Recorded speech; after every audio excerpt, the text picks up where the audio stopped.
அனைவருக்கும் வணக்கம். உங்கள் ஆசிரியர் நவன பிரகாஷ்.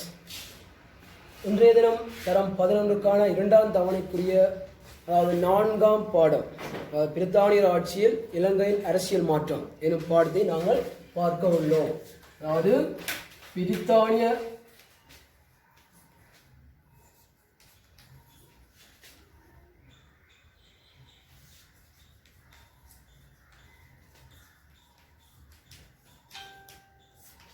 சரியானவர்களே, அதாவது பிரித்தானியர் ஆட்சியில் இலங்கையில் ஏற்பட்ட அரசியல் மாற்றம்.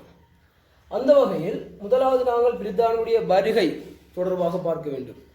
நீங்கள் கடந்த தவணையில் நீங்கள் பிரித்தானியர் இலங்கையில் எவ்வாறு அரசியல் ரீதியாக எவ்வாறு அதிகாரத்தை நிலைநாட்டினார்கள் என்பதனை இரண்டாம் அலகு, அதாவது தரம் 11 இரண்டாம் அலகிலே கற்றிருப்பீர்கள். அதாவது இந்த இலங்கை வரலாற்றில் தரம் 11 வரலாற்றிலே மொத்தமாக 8 பாடங்கள், அதில் 5 பாடங்கள் பிரித்தானியுடன் தொடர்புடைய பாடங்களாக காணப்படுகின்றது. சரியானவர்களே, இந்த இலங்கை வரலாற்றில் பார்த்தீங்கள் என்றால் 2 வருகை முக்கியமான ஒரு மாற்றங்களை ஏற்படுத்திய ஒரு நிகழ்வுகளாக காணப்படுகின்றன. முதலாக கிமு 6ஆம் நூற்றாண்டில் ஆரிய வருகை, பின்னர் ஐரோப்பிய வருகை. ஐரோப்பிய வருகை மிகவும் ஒரு முக்கியமான ஒரு காலகட்டம். இலங்கையில் பாரிய மாற்றங்களை ஏற்படுத்திய ஒரு நிகழ்வு என்றால் இந்த ஐரோப்பிய வருகையினை குறிப்பிடலாம். அதாவது பார்த்தீர்கள் என்றால் 1505 போர்த்துகேயர் இலங்கைக்கு வருகை தருகின்றனர். அதாவது பார்த்தீர்கள் என்றால் 1505 லோரன்ஜோ டி அல்மைடா 1505 காலி துறைமுகத்துக்கு வந்தடைகிறார். அதனைத் தொடர்ந்து இலங்கையினுடைய கரையோர பகுதிகள் அனைத்தும் இந்த போர்த்துகேயர் கைப்பற்றுகின்றனர். இவர்கள் 1658 வரை இலங்கையின் கரையோர பகுதிகளை ஆட்சி செய்கின்றனர். இருப்பினும் இடையிடையே கண்டி மீதும் படையெடுத்து வந்தனர். ஆனால் அந்த படையெடுப்புகள் முறியடிக்கப்பட்டிருந்தன. பாருங்கள், இந்த போர்த்துகேயரை இலங்கையிலிருந்து வெளியேற்றுவதற்காக, அதாவது கண்டி மன்னன் 2ஆம் ராயசிங்கன், இந்த 2ஆம் ராயசிங்க மன்னன் என்ன செய்கிறார் என்றால் ஒல்லாந்தர், அதாவது மற்றொரு ஐரோப்பிய இனத்தவரான ஒல்லாந்தரை வரவழைக்கிறார். பின்னர் 1658 இந்த போர்த்துகேயர் இலங்கையை விட்டு வெளியேற்றப்படுகின்றனர். அடுத்து பாருங்கள், ஒல்லாந்தர். இவர்கள் 1658 தொடக்கம் 1796 வரை. பாருங்கள், இந்த ஒல்லாந்தருடைய ஆட்சி காலம் 1658 இருந்து 1796 வரை. அதாவது பிரித்தானிய வருகை, பிரித்தானியர் கரையோரத்தை கைப்பற்றுவது வரை இந்த ஒல்லாந்தர் இலங்கையிலே ஆட்சி செய்கின்றனர். கரையோரத்தை இந்த இருவரும் கரையோரத்தை மட்டுமே ஆட்சி செய்தனர். கண்டி மீது படையெடுப்புகளை மேற்கொண்டாலும் கண்டியை கைப்பற்ற முடியவில்லை. பின்னர் சரியா பாருங்க, பிரித்தானியர் ஆட்சி, அதாவது 1796ஆம் ஆண்டு கரையோரத்தை கைப்பற்றினர். பின்னர் கண்டி மீது படையெடுப்புகளை மேற்கொண்டு, அதாவது பிரெட்ரிக் நோத் 1803ஆம் ஆண்டளவில் பிரெட்ரிக் நோத் படையெடுக்கிறார். இருப்பினும் அந்த படையெடுப்பு முறியடிக்கப்படுகின்றது. அவரை தொடர்ந்து தோமஸ் மெய்ட்லன், அதாவது தோமஸ் மெய்ட்லன் ஆளுநராக வருகின்றார். அவரது காலம், அதாவது ஜோன் டோலி என்பவரை உளவுக்கு அனுப்பி இந்த கண்டியை கைப்பற்றுவது தொடர்பான சகல விதமான ஆயத்தங்களையும் ஏற்படுத்துகின்றார். பின்னர் ராபர்ட் பிரவுன்ரிக் என்பவர் மூன்றாவது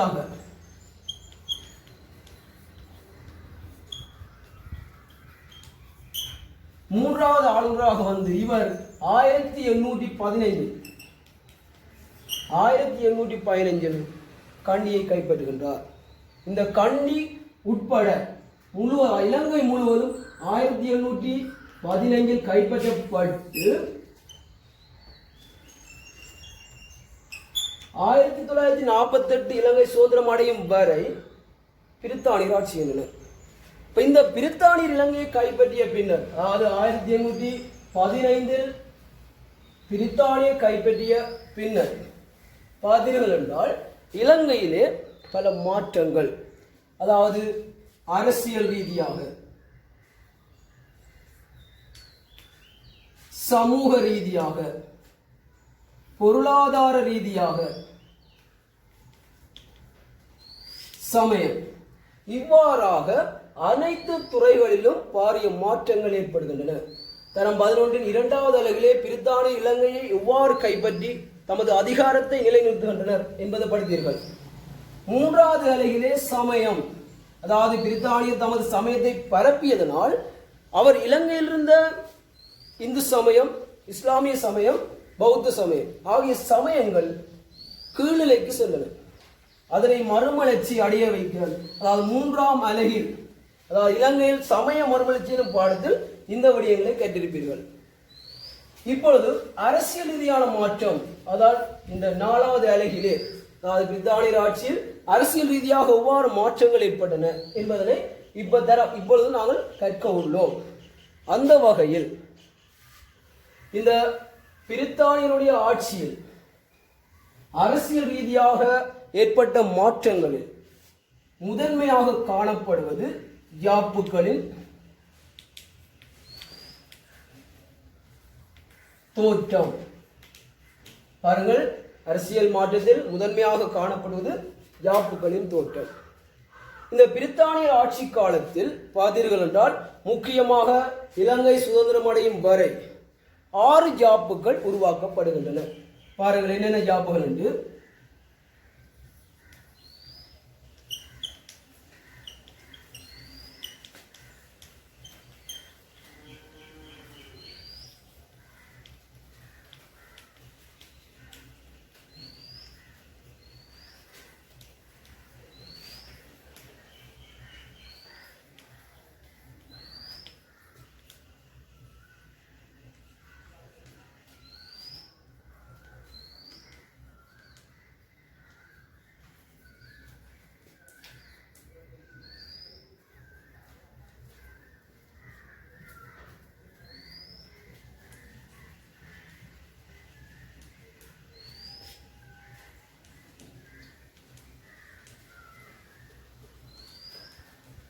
பாருங்கள் பிள்ளைகளே, இந்த 6 ஜாப்புகளும், அதாவது 1948 இலங்கை சுதந்திரம் அடையும் வரை இந்த 6 ஜாப்புகளும் உருவாக்கப்படுகின்றன. பின்னர் இலங்கை சுதந்திரம் அடைந்த பின்னர் 2 ஜாப்புகள், அதாவது முதலாம் குடியரசு ஜாப்பு, இரண்டாம் குடியரசு ஜாப்பு, அதாவது 1972 1978. பாருங்கள், இலங்கை சுதந்திரம் அடைந்த பின்னர் இந்த 2 ஜாப்புகளும் உருவாக்கப்படுகிறது. பாருங்கள் மாணவர்களே, பிரித்தானியர் ஆட்சியில் இலங்கையில் ஏற்பட்ட அரசியல் மாற்றத்தில் முக்கியமாக ஜாப்புகளின் தோற்றம் பிரதானமாக காணப்படுகின்றன. இந்த ஜாப்புகளின் தோற்றத்திலே பார்த்தீர்கள் என்றால் இந்த 6 ஜாப்புகளும் பிரித்தானியர் ஆட்சியிலே இலங்கையில் உருவாக்கப்பட்டது. இந்த ஜாப்புகளின் பின், அதாவது பிரித்தானியர் ஆட்சியில் ஏற்பட்ட ஜாப்புகளின் பின் இலங்கை சுதந்திரம் அடைந்த பின் இந்த 2 ஜாப்புகளும் உருவாக்கப்படுகிறது.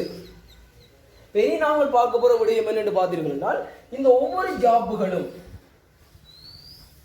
என்னென்ன சீர்திருத்தங்களை உருவாக்கின, அறிமுகப்படுத்தின, அந்த சீர்திருத்தங்கள் ஊடாக என்னென்ன குறைபாடுகள், அதாவது பார்த்தீர்கள் என்றால் இந்த ஒரு ஜாப்பே இருந்திருக்கலாம்.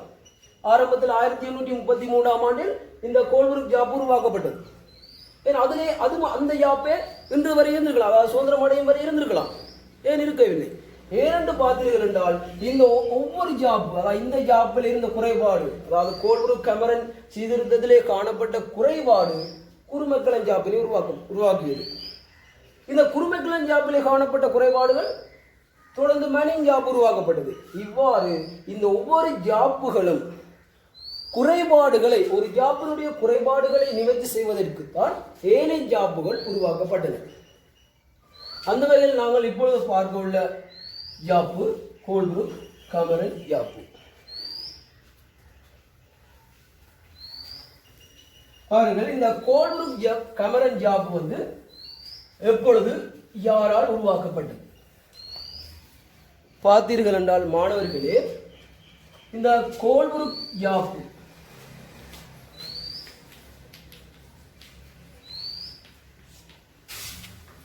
மாணவர்களை பாருங்கள், அதாவது ஒரு எந்த ஒரு விடயத்தை நீங்கள் பார்க்கும் பொழுது அது உருவாக்கப்படுவதற்கான நோக்கம் என்ன, விடயங்களை அது செயற்படுத்தியது, அதில் இருந்த குறைபாடுகள் என்ன, இப்படி பார்க்க வேண்டிய ஒரு கடமையில் இருக்கிறீர்கள். அதாவது இந்த விடயமும் அப்படித்தான் காணப்படும். அதாவது கோல்புரூக் ஜாப்னு பார்த்தீர்கள் என்றால் இந்த ஜாப்பு முதலாவது ஏன் உருவாக்கப்பட்டது, அதாவது பொதுவாக ஜாப்புகள் ஏன் உருவாக்கப்பட்டது, இந்த ஜாப்பு என்னென்ன விடயங்களை அறிமுகப்படுத்தியது, இந்த ஜாப்பு அறிமுகப்படுத்திய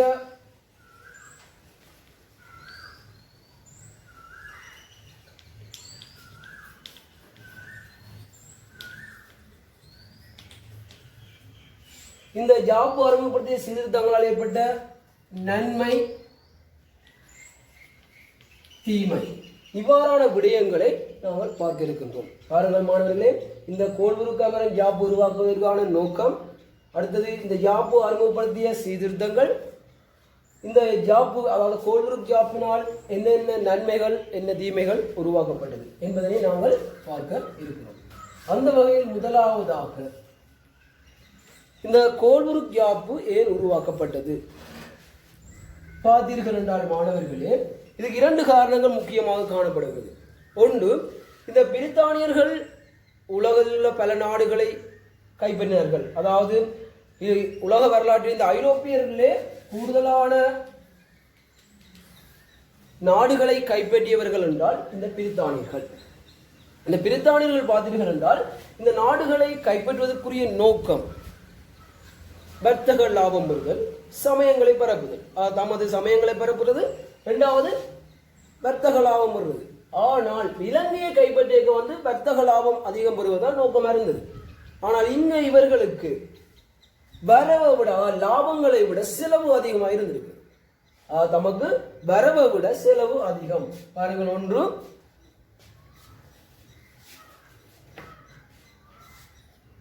வரவை விட செலவு அதிகம். இரண்டாவது விடயம் நிர்வாக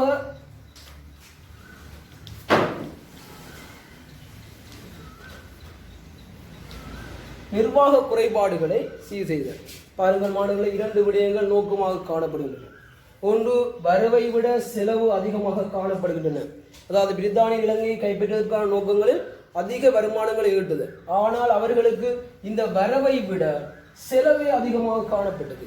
அதனால் இதை கட்டுப்படுத்த வேண்டும், மீண்டும் வரவை கொண்டு வர வேண்டும் என்பது முதலாவது நோக்கமாக காணப்பட்டது. இரண்டாவது பாருங்கள், நிர்வாக குறைபாடுகள். அதாவது அவர்களுடைய ஆட்சியில் தாங்கள்லாம் பெரியாக்களாக இருக்க வேண்டும் ஒரு எண்ணம் இருந்திருக்கு. அதனை சீர்படுத்த வேண்டும். இலங்கையில் இந்த குறைபாடுகளை நீக்கி மீள ஒரு திறமையான நிர்வாகத்தை கொண்டு வர வேண்டும், தமக்கு கட்டுப்படக்கூடிய ஒரு நிர்வாகத்தை கொண்டு வர வேண்டும். இந்த இரண்டு காரணங்களையும் தான் இந்த பிரித்தானியர் அதாவது இந்த கோல்புரூக் கமரன் சீர்திருத்தத்தினை உருவாக்குவதற்கான நோக்கமாக காணப்பட்டது. அடுத்த விடயங்களை பாருங்கள் என்னவென்றால், இந்த ஜாப்பு அதாவது இந்த ஜாப்பு எவ்வாறு உருவாக்கப்படுகிறது. முதலாவது பார்த்தீர்கள் என்றால் 1829ஆம் ஆண்டு கோல்புரூக்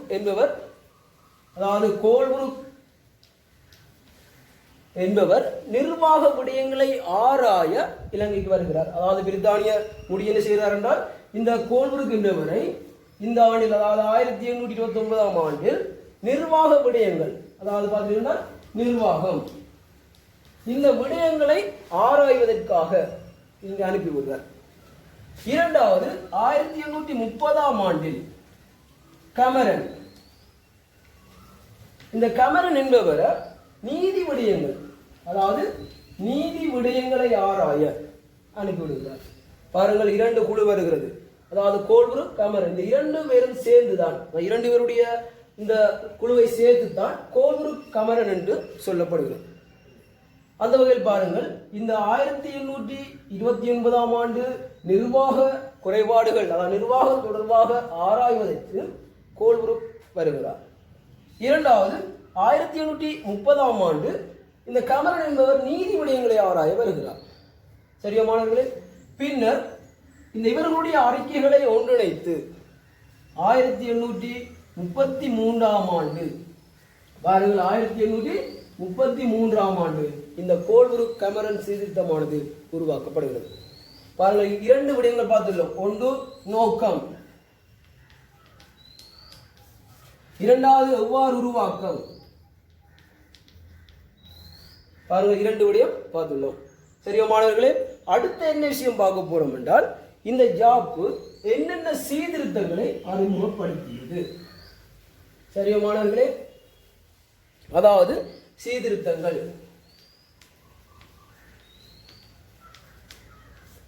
இதுல ஒன்று பார்த்தீர்கள் என்றால், அதாவது இந்த கோல்புரூக் கமரன் ஜாப்பானது பல்வேறு சீர்திருத்தங்களை இலங்கையிலே அறிமுகப்படுத்தியது. அதாவது முதலாவது பார்த்தீர்கள் என்றால் சட்டவாக்க கழகம்.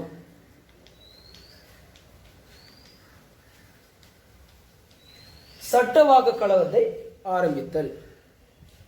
இரண்டாவது பார்த்தீர்கள் என்றால் சட்ட நிர்வாக கழகம். சரியா மாணவர்களே? சட்ட நிர்வாக கழகம். மூன்றாவது 16 மாகாணங்கள் 5ஆக குறைக்கப்படல். சரியான மூன்றாவது காரணம் பாருங்கள், அதாவது சீர்திருத்தம் 16 மாகாணங்கள் 5ஆக குறைக்கப்படல். அடுத்தது கண்டி பிளஸ் கரையோரம். இந்த கண்டியின் கரையோரமும் இணைக்கப்படல். கண்டி கரையோரம் இணைக்கப்படல். அடுத்தது வர்த்தக ஏகபோக உரிமை நீக்கம். அடுத்தது பாருங்கள், இனவாரி பிரதிநிதித்துவ முறை. இனவாரி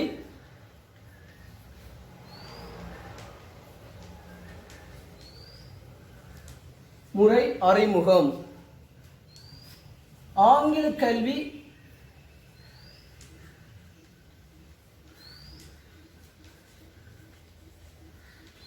சரியானவர்களே, இந்த விடயங்கள் இந்த கோல்புரூக் கமரன் சீர்திருத்தமானது அறிமுகப்படுத்திய சீர்திருத்தங்களாக காணப்படுகின்றன. பாருங்கள், மீளவும் இருக்கா. ஒன்று சட்டவாக்க கழகம் உருவாக்கப்படல். இரண்டாவது சட்ட நிர்வாக கழகம் உருவாக்கப்படல். மூன்றாவது 16 மாகாணங்கள் 5ஆக குறைக்கப்படல். நான்காவது கண்டி கரையோரம் இணைக்கப்படல். ஐந்தாவது வர்த்தக ஏகபோக உரிமை அதாவது நீக்கப்படல். ஆறாவது இனவாரி பிரதிநிதித்துவ முறை உருவாக்கப்படல். அடுத்து ஆங்கில கல்வி முறை அறிமுகப்படுத்தப்படல். இந்த விடயங்கள் அதாவது இந்த சீர்திருத்தங்களை இந்த கோல்புரூக் கமரன் ஜாப்பானது அறிமுகப்படுத்தியது. இங்க ஒரு கேள்வி கேட்கலாம் பாருங்க மாணவர்களே, பகுதி 2 கேள்வி கேட்கலாம். கோல்புரூக் கமரன் ஜாப்பு உருவாக்கிய சீர்திருத்தங்கள் 3ஐ குறிப்பிட்டு விளக்குக. 6 மார்க்ஸுக்குரிய கேள்வி, அதாவது 6 மார்க்ஸுக்குரிய கேள்வியா கேட்கலாம். இல்லது 5 மார்க்ஸுக்குரிய, அதாவது கோல்புரூக் கமரன் ஜாப்பினுடைய சீர்திருத்தங்கள் 2ஐ குறிப்பிட்டு விளக்குக. 5 மார்க்ஸுக்கு கேட்கலாம். அப்ப இங்கு 2ஐ குறிப்பிட்டு அல்லது 3ஐ குறிப்பிட்டு என்று சொன்னால் இந்த 3 காரணங்களை குறிப்பிட்டு, ஏதாவது 3 காரணங்களை குறிப்பிட்டால் 3 புள்ளிகள், அதை விளக்கிவிட்டால் மிச்சம் ஏறிய 3 புள்ளிகள், மொத்தமாக 6 புள்ளிகளை இலகுவாக பெறலாம். சரியா மாணவர்களே? பாருங்கள், இனி ஒவ்வொரு விடயங்களையும் நாங்கள் பார்ப்போம். அதாவது இந்த சீர்திருத்தங்களை விளக்க வேண்டிய ஒரு கேள்வி இருக்குதானே, அப்ப இந்த விளக்க விடயங்களை பார்க்க வேண்டும். சரியோ? இனி முதலாவதாக நாங்கள் பார்க்க போற விடயம் அதாவது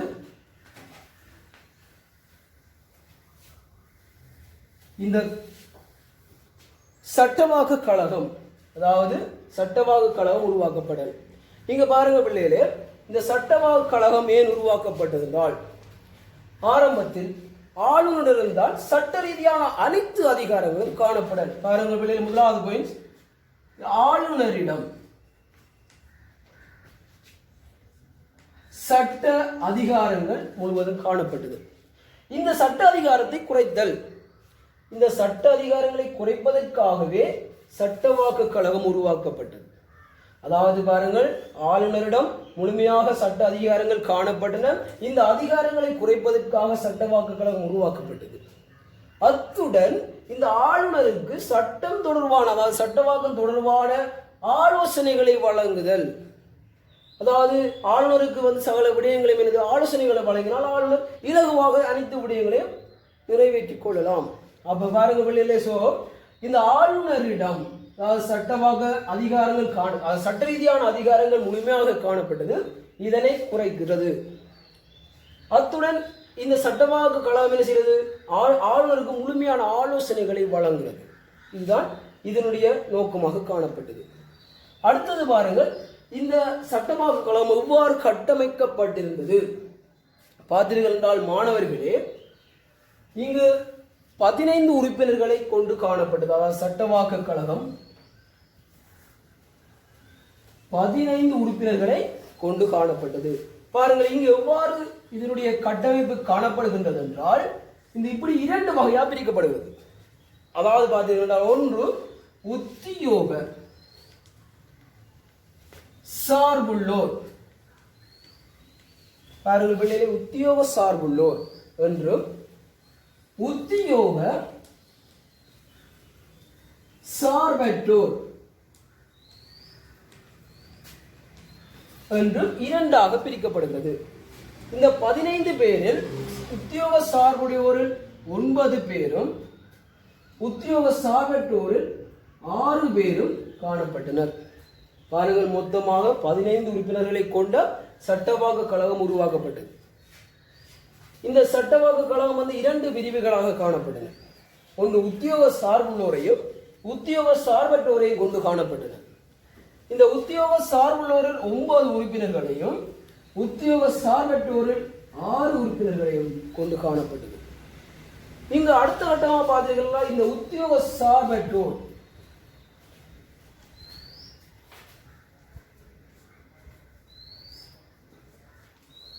இப்படி 4 வகையாக பிரிக்கப்பட்டன. பாருங்கள், ஒன்று ஐரோப்பியர், சிங்களவர், தமிழர், பரங்கியர். சரியா பிள்ளைகளை? பாருங்கள், இந்த உத்தியோக சார்பற்றோர் 6 பேர் காணப்பட்டனர். இது 4ஆக பிரிக்கப்பட்டிருந்தன. இங்கு ஐரோப்பியர்களில் 3 சிங்களவரில் 1 தமிழரில் 1 பரங்கியரில் 1 மொத்தமாக 6 உறுப்பினர்களை கொண்டிருந்தனர். உதாரணமாக தமிழரை பார்த்தீங்கன்னா, இந்த ஒரு ஆள் 6 பார்த்தீங்கன்னா ஆறுமுகம் பிள்ளை குமாரசுவாமி. சரியா மாணவர்களே? அதாவது ஆறுமுகம் பிள்ளை குமாரசுவாமி. இந்த கட்டமைப்பை கொண்டுதான் இந்த சட்டவாக்க கழகம் காணப்பட்டது. சரியா மாணவர்களே? இரண்டாவது விடயம், இந்த சட்டவாக்க கழகத்தினுடைய கட்டமைப்பை பார்த்துள்ளோம். அதாவது சட்டவாக்க கழகத்தினுடைய கட்டமைப்பு பார்த்துள்ளோம். அடுத்து மூன்றாவது விடயம் பார்த்தீர்கள் என்றால், இங்கு பார்த்தீர்கள் என்றால் எவ்வாறு இந்த உறுப்பினர்கள் தெரிவு செய்யப்பட்டனர், உத்தியோக சார்பற்றோரில் எவ்வாறு உறுப்பினர்கள் தெரிவு செய்யப்பட்டனர். அதாவது ஒவ்வொரு இனம், சிங்களவர், தமிழர், பரங்கியர், இப்படி இன ரீதியாக தெரிவு செய்யப்பட்டனர். இதனால் இன்னொரு பிரச்சனை பிற்காலம் உருவாகுது, இன பிரச்சனைகள் உருவாகுது. ஒவ்வொரு இனத்திலும் ஒவ்வொரு தெரிவு செய்ததனால் பிற்காலத்தில் இன பிரச்சனைகள் தோற்றம் பெற்றன. சரியோ மாணவர்களே? அடுத்த விடயம் பார்த்தீர்கள் என்றால், இந்த சட்டவாக்கம் தொடர்பாக பார்த்தீர்கள் என்றால், இந்த ஆளுநருக்கு நிதி தொடர்பான விடயங்கள் அதிகாரம் மட்டுப்படுத்தப்பட்டிருந்தது. வேற ஒரு அதிகாரம் குறைவாக இருந்தால் அந்த அதிகாரத்தினை நாம் முழுமையாக செயல்படுத்த முடியாது. அதே போலதான் இந்த ஆளுநரிடம் முழுமையான அதிகாரம், நிதி தொடர்பான அதிகாரம் இல்லாமையால் இந்த வரவு செலவு திட்டம், அதாவது சட்டவாக்க கழகம் என்றால் வரவு செலவு திட்டங்களை அறிமுகப்படுத்துகிறது. அந்த சட்டவாக்க கழகத்தை வரவு செலவு திட்டத்தை அறிமுகப்படுத்துவதற்கு இவரிடம் முழுமையான அதிகாரம் இல்லை. அதனால் இந்த உத்தியோக சார்பற்றோர், அதாவது இவர்களுடைய ஆலோசனையை பெற வேண்டும். இவர்களுள் அங்கீகரிக்கும் போதுதான் அது நிறைவேற்றப்படும்.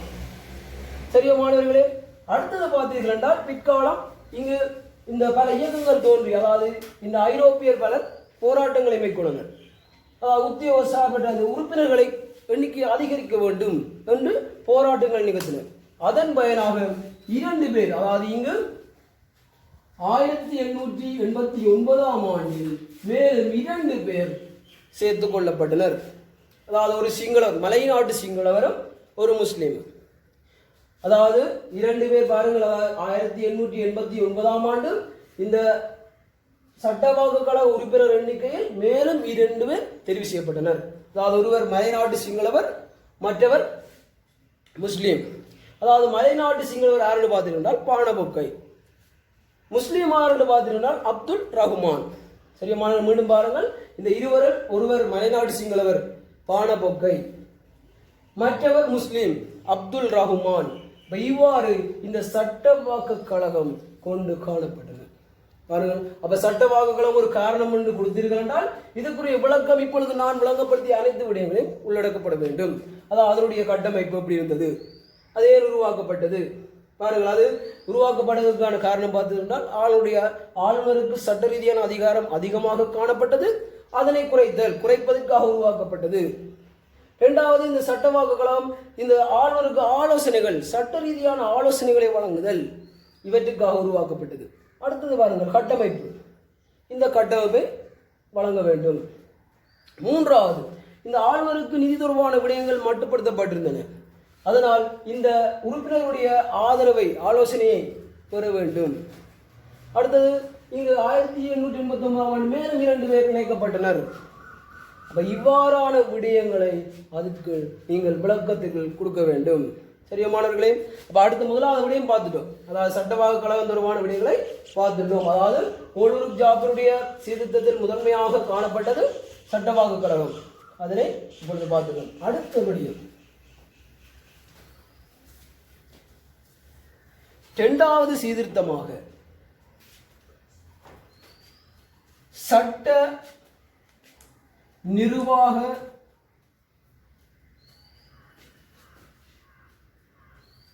கழகம். சரியானவர்களே, அதாவது இந்த நிர்வாக விடயங்களில், அதாவது சட்டவாக்கு கழகத்தை போல இந்த சட்ட நிர்வாக விடயங்களை பூர்த்தி செய்வதற்காக உருவாக்கப்பட்டதுதான் இந்த சட்ட நிர்வாக கழகம். இங்கு பல உறுப்பினர்கள் காணப்பட்டனர். அதாவது கணக்காளர், பொருளாளர்,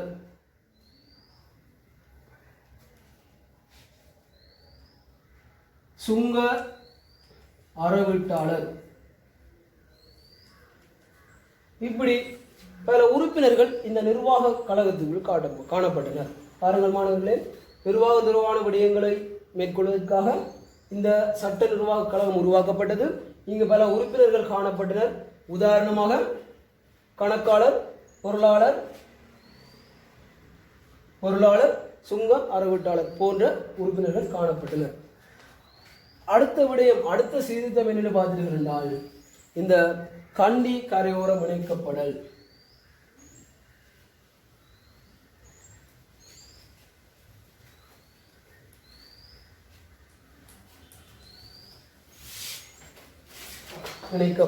பாருங்கள் மாணவர்களே, கண்டி கரையோரம் இணைக்கப்படுது.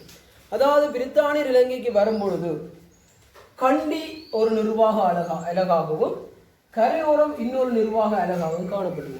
ஒவ்வொரு நிர்வாக அலகு. அப்ப இதனை மேற்கொள்வதற்கு வேற சிரமம். என்றால் இங்கு ஒரு நிர்வாக முறையை செயற்படுத்த வேண்டும், இங்கு ஒரு நிர்வாக முறையை செயற்படுத்த வேண்டும். அப்ப இங்கும் பல அதிகாரிகள் தேவை, இங்கும் பல அதிகாரிகள் தேவை. இதனால் செலவுகளும் அதிகரித்தது, நிர்வாக சிக்கல்களும் அதிகரித்தது. பாருங்கள் மாணவர்களே, கண்டி கரையோரம் இணைப்பு. இந்த கண்டி கரையோரம் ஒவ்வொரு நிர்வாக அலகுகளை கொண்டிருந்தது. அதனால் அதை செயற்படுத்துவது மிகவும் கடினமாக இருந்தது. அது மட்டுமல்லாமல் இங்கு பாரிய செலவு, பல உத்தியோகர்களை 2 இடங்களும் போட வேண்டிய கட்டாயத்தில் இருந்தது. அதனால பல செலவுகள் அதிகரித்தது. அப்ப இந்த செலவுகளை குறைக்கவும் நிர்வாக சிக்கல்களை இலகுபடுத்தவும் என்ன செஞ்சார்கள், இது 2ஐயும் சேர்த்து ஒரு நிர்வாக அலகுக்கு கொண்டு வந்தனர். அப்ப இதன் மூலம் இங்க பிரித்தானியர் இலங்கையை நிர்வகிக்கிறது இலகுவாக காணப்பட்டது. சரியா மாணவர்களே, சரியோ பாருங்கள் மீண்டும். அதாவது கண்டி கரையோரம் இணைக்கப்பட்டது. பிரித்தானியர், அதாவது இந்த கோலூர் கமரன் வருவதற்கான காரணம், இந்த ஜாப் உருவாகுவதற்கான காரணம் வரவை விட செலவு அதிகமாக இருக்கிறது. அப்ப அதை கட்டுப்படுத்த வேண்டும் என்றால் இவ்வாறான சிக்கல்களை குறைக்க வேண்டும். அதனால் என்ன செய்தார்கள், கண்டியும் கரையோரத்தையும் இணைத்து விடுறாங்க. சரியா மாணவர்களே, அடுத்தது 4வது காரணத்தை பாருங்கள். 16 மாகாணம் 5ஆக குறைப்பு. சரியா மாணவர்களை பாருங்கள், இந்த 16 மாகாணம் பிரித்தானிய இலங்கைக்கு வரும் பொழுது 16 மாகாணங்கள் காணப்பட்டன. இதனால் பல செலவு 16 மாகாணத்துக்குள்ளேயும் பல உத்தியோகர்கள் வேணும். இப்போ இந்த ஒவ்வொரு உத்தியோகர்களுக்கும் அதிக சம்பளம் வழங்க வேண்டும். அப்போ இதனால் என்னது செலவு அதிகரிக்கிறது. அப்போ இந்த மாகாணத்தை குறைத்து விட்டால் செலவு குறைவாகும். அப்போ வரவு இன்னும் அதிகமாக கொண்டிருக்கு. அதனால் என்ன செய்யணும், இந்த 16 மாகாணத்தை குறைத்து போட்டு 5ஆக கொண்டு வர பெரிய மாநிலங்களை 16 மாகாணத்தை குறைத்து 5ஆக உருவாக்குறார்கள். உதாரணமாக வடக்கு மாகாணம், கிழக்கு மாகாணம், தெற்கு மாகாணம், மேற்கு, மத்தி, இப்படி 5 மாகாணங்கள். இந்த 5 மாகாணத்துக்கும் 5 தலைமை இடங்கள் காணப்படுகின்றன. அதாவது வடக்குக்கு யாழ்ப்பாணம், கிழக்கு திருகோணமலை, தெற்கு காலி, மேற்கு கொழும்பு, மத்திய மாகாணம் கண்டி, இப்படி 5 மாகாணங்களை உருவாக்குறாங்க. மீண்டும் பாருங்கள் மாணவர்களே, அதாவது 16 மாகாணங்கள் 5ஆக குறைக்கப்பட்டது. ஏனென்றால் இந்த 16 மாகாணங்களின் ஊடாக நிர்வாக செலவுகள் அதிகமாக காணப்பட்டன. இதனை குறைப்பதற்காக என்ன செய்கிறார்கள், 5 மாகாணங்களாக குறைக்கின்றார்கள். இந்த 5 மாகாணங்களுக்கு உதாரணம் பாருங்கள், வடக்கு, கிழக்கு, தெற்கு, மேற்கு, மத்திய மாகாணம், இப்படி 5 மாகாணங்கள். இந்த 5 மாகாணத்துக்கும் 5 தலைமை பகுதிகள் காணப்படுகின்றன. பாருங்கள், வடக்குக்கு தலைமையாக யாழ்ப்பாணம், கிழக்கு திருவோணமலை, தெற்கு காலி, மேற்கு கொழும்பு, மத்தி கண்டி, இவ்வாறு மாகாணங்கள் உருவாக்கப்படுகிறது. சரியா மாணவர்களே, அடுத்த விடயம் பாருங்கள்.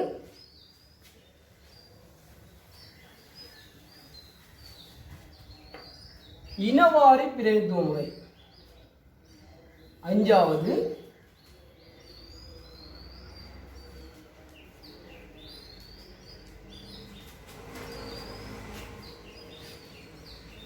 இந்த இனவாரி பிரதிநிதித்துவ முறை அறிமுகப்படுத்தப்படுகிறது. பாருங்கள், ஏற்கனவே சட்டவாக்கத்தில் நான் அந்த கட்டமைப்பை வரைந்து காட்டினேன். அந்த உத்தியோக சார்பற்றோரில் இன ரீதியாக தெரிவு செய்யப்பட்டனர். அந்த இன ரீதியாக தெரிவு செய்யப்பட்ட முறைதான் இனவாரி பிரதிநிதித்துவ முறை.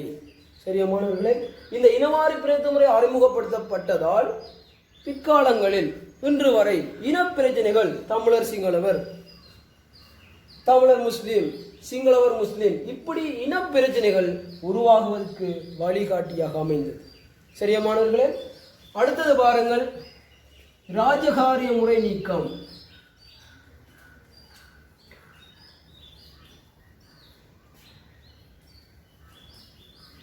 ராஜகாரிய முறை நீக்கம், அதாவது இந்த ராஜகாரிய முறை என்றால் முதலாவது என்னென்று பார்க்கணும்.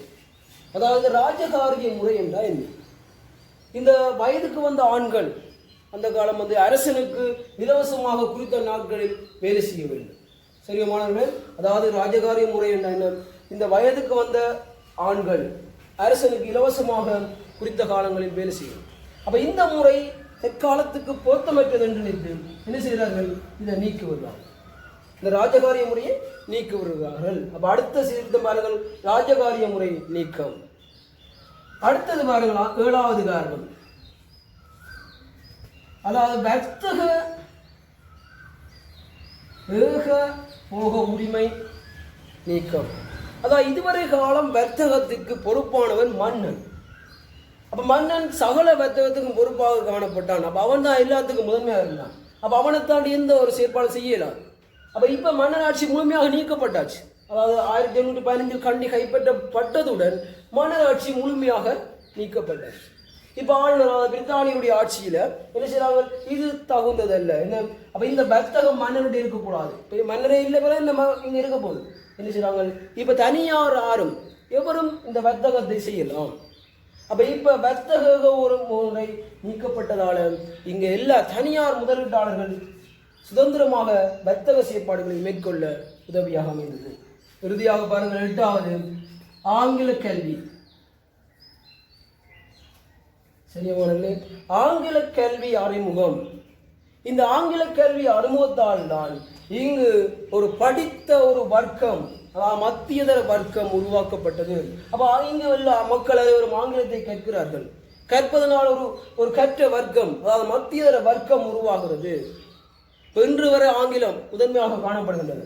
அதனால இதுக்கு பெருமை இந்த பிரித்தானியருக்கே சேரும். இந்த ஆங்கில கல்வி அறிமுகப்படுத்தி இலங்கையில ஒரு மத்திய தர வர்க்கத்தை உருவாக்கியது அவர்களே சாரும். சரியா மாணவர்களை பாருங்கள், மீண்டும் ஒருக்கா பாருங்கள் இந்த கோல்வரு கமரன் ஜாப்புடைய சீர்திருத்தங்கள் பாருங்கள் 8 விடயங்கள் காணப்படுகின்றன.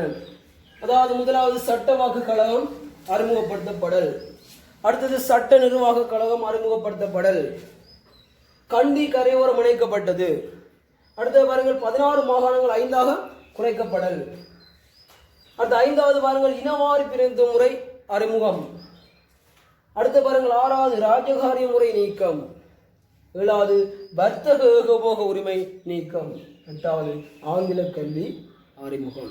இவ்வாறான சீர்திருத்தங்களை இந்த ஜாப்பு அறிமுகப்படுத்தியது. அப்ப கேள்வி வரும்போது பாருங்கள், கோல்புரூக் ஜாப்பு அறிமுகப்படுத்திய சீர்திருத்தங்கள் 2 குறிப்பிட்டு விளக்குக. இங்க காரணங்கள் இருக்கின்றது. இப்பொழுது விளக்கங்களை நான் விளக்கியுள்ளேன்.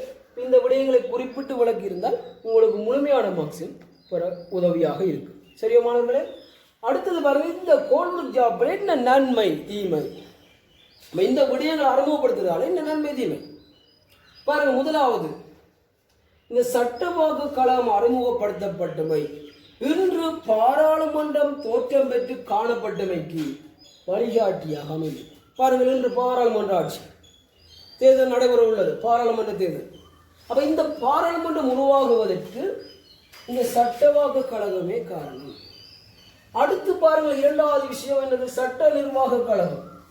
இந்த சட்ட நிர்வாக கழகம் பிற்காலத்தில் மந்திரி சபை உருவாகுவதற்கு பிரதானமாக காணப்படுகிறது. 2வது பாருங்கள், 2வது விடயம் என்னென்றால், இந்த பாராளுமன்றம்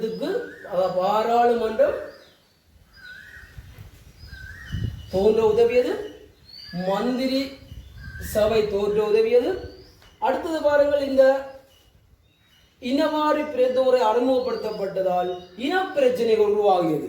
இலங்கையிலே இனப்பிரச்சனை உருவாகுவதற்கு இந்த ஜாப்பினுடைய சீர்திருத்தமான இனவாரி பிரேத முறை அறிமுகம் காரணமாகிறது. அப்போ இனப்பிரச்சனை அடுத்தது, இதனுடைய விளைவுகள் ஒன்று, இது தீமையாக அமையும், இந்த விடயங்கள் நன்மைகளாக அமையும். அடுத்தது பாருங்கள், இந்த ஆங்கில கேள்வி. இப்போ ஆங்கில கேள்வி கற்றுனால என்ன நடக்குது, இங்க ஒரு படித்த ஒரு வர்க்கம் உருவாகும், ஒரு மத்தியதர வர்க்கம் உருவாகியது. அடுத்த விடயம் பாருங்கள், இந்த பிரித்தானியுடைய ஆட்சியில் இந்த யாப்புகளால் மேற்கத்திய கலாச்சார முறை இங்கே அறிமுகமாகுது. அதாவது ஆங்கிலம் கற்றவர்கள் மத்தியதர வர்க்கம். அப்போ அவர்கள் இந்த பிரித்தானியர்களுடைய அவர்களுடைய கம்பெனிகள் அவருடைய தொழிற்சாலை வேலை செய்யல அந்த கலாச்சார முறை உட்புகுத்தப்படுகிறது. அவ்வாறுங்கள் இந்த கோல்புரூக் ஜாப்பினால் ஏற்பட்ட விளைவுகள், நன்மை தீமை இரண்டும் சேர்த்து விளைவுகளாக அமைகின்றது. பாராளுமன்ற தோற்றத்துக்கு வித்திட்டது, சட்ட நிர்வாக கழகம் மந்திரி சபை தோன்ற உதவியது, இனவாரி பிரேத முறை இனப்பிரச்சனைகளை தோன்ற உதவியது, ஆங்கில கல்வி அதாவது மத்திய வர்க்கம் உருவாகியது, படித்த வர்க்கம் உருவாகியது, படித்த வர்க்கம் தோன்ற உருவாகியது. அடுத்தது பாருங்கள், இந்த மேற்கத்திய கலாச்சார முறை உருவாகியது. அப்போ பாருங்கள், இவ்வளவு விடயங்களும் என்னது, இந்த கோல்புரூக் ஜாப்பினால் ஏற்படுத்தப்பட்ட தீமைகளாக விளைவுகளாக, இந்த விளைவுகளுக்குள் நன்மை தீமைகளாக காணப்படுகின்றன இவைகள். சரியா மாணவர்களே, அடுத்தது பார்த்தீர்கள்னா இங்க என்ன விடயம் அடுத்த விஷயம் தோன்றப்போவென்றால், இப்ப ஐரோப்பியர் இந்த கோல்புரூக்கு எதிராக பிரித்தானியருக்கு எதிராக ஐரோப்பியர் போராட்டங்கள் நிகழ்த்துகின்றனர். என்ன காரணம், இந்த போராட்டம் ஏற்படுவதற்கு என்ன காரணம், அடுத்த விஷயம் பார்த்தீர்கள் என்றால், ஒன்று, இந்த ஐரோப்பியருடைய பெருந்தோட்ட பயிற்சியினுடைய விருத்திக்கு முதலாவது காரணம் பாருங்கள். இந்த ஐரோப்பியர் போராட்டங்களை மேற்கொள்வதற்கு என்ன காரணம் என்று பார்த்தீங்கன்னா, ஒன்று, இந்த பெருந்தோட்ட பயிற்சியை மேற்கொள்ள அவர்களுக்கு ஒன்று வீதிகள், பெருந்தெருக்கள், உட்கட்டமைப்பு வசதிகள் தேவையானது. அப்ப மேலும் மேலும் விரிவுபடுத்த வேண்டும் என்பது ஒரு நோக்கமாக இருந்தது.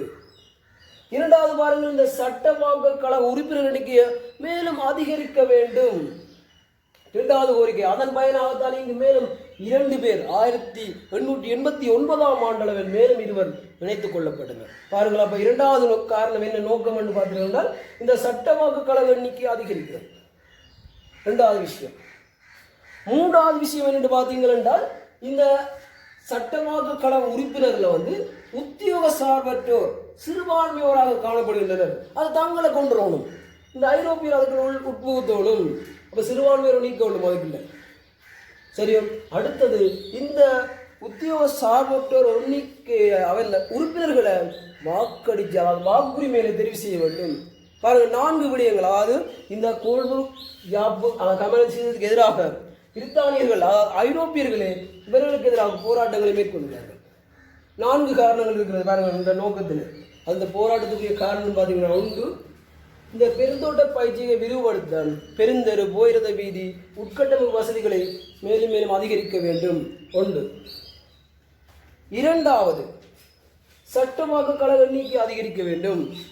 3வது இந்த சட்டமாக்க கழகத்தில் உத்தியோக சார்பற்றோர் எண்ணிக்கை அவர்களை சிறுபான்மையோராக காணப்படுகின்றனர், அதை இல்லாமல் செய்ய வேண்டும். அடுத்தது பார்த்தீங்கன்னா 4வது இந்த உறுப்பினர்களை வாக்குரிமை தெரிவு செய்யணும். அப்போ இந்த காரணங்களை மையப்படுத்தி தான் அவர்கள் போராட்டங்களை மேற்கொள்கிறார்கள். அப்போ இந்த போராட்டம் எப்படி மேற்கொள்கிறார்கள் அடுத்த விஷயம். இந்த போராட்டங்கள் எவ்வாறு மேற்கொள்ளப்படுகிறது? 1 பார்த்தீங்கன்னா 1 துண்டு பிரசுரங்கள் அடி ஒரு இதில் லெட்டர் மூலம் கடிதங்கள் மூலம் அங்கே பிரித்தானிய பாராளுமன்றத்துக்கு அனுப்புதல், பத்திரிகைகளில் துண்டு பிரசுரம் கட்டுரைகள் கவனஈர்ப்பு கட்டுரைகளை எழுதி போடுறது 2வது. 3வது போராட்டங்களை நிகழ்த்துறது, அந்த போராட்டத்தை நிகழ்த்து சங்கங்களை உருவாக்குறது. சரியானவர்களே. அப்ப இந்த செயற்பாடுகளை இந்த ஐரோப்பியர் மேற்கொள்கின்றனர். பாருங்கள், 1 பத்திரிகைகளில் கவனஈர்ப்பு கட்டுரைகள் எழுதுறது, இந்த சட்டசபை கூட்டங்களில் அது தொடர்பாக கேள்விகள் எழுப்புறது, சங்கங்களை உருவாக்குறது, அந்த இதுக்கு எதிராக சங்கங்களை உருவாக்குறது, இவ்வாறான செயற்பாடுகளை மேற்கொள்ளுங்கள். இதன் தொடர்ச்சியாகவே பின்னர் 1910ஆம் ஆண்டில் குருமக்களஞ்சாப்பு உருவாக்கப்படுகிறது. அதாவது ஆரம்பத்தில் இந்த ஐரோப்பியர் போராட்டங்களை மேற்கொள்கிறார். அவர்களை தொடர்ந்து மத்தியதர வர்க்கம் போராட்டங்களை மேற்கொள்கிறது. அந்த போராட்டத்தின் மூலம்தான் பின்னர் குருமக்களஞ்சாப்பு உருவாக்கப்படுகிறது. இந்த விடயங்களை மற்றொரு வகுப்பில், அதாவது மீண்டும் அடுத்த வகுப்பில் சந்திப்போம். நன்றி, வணக்கம்.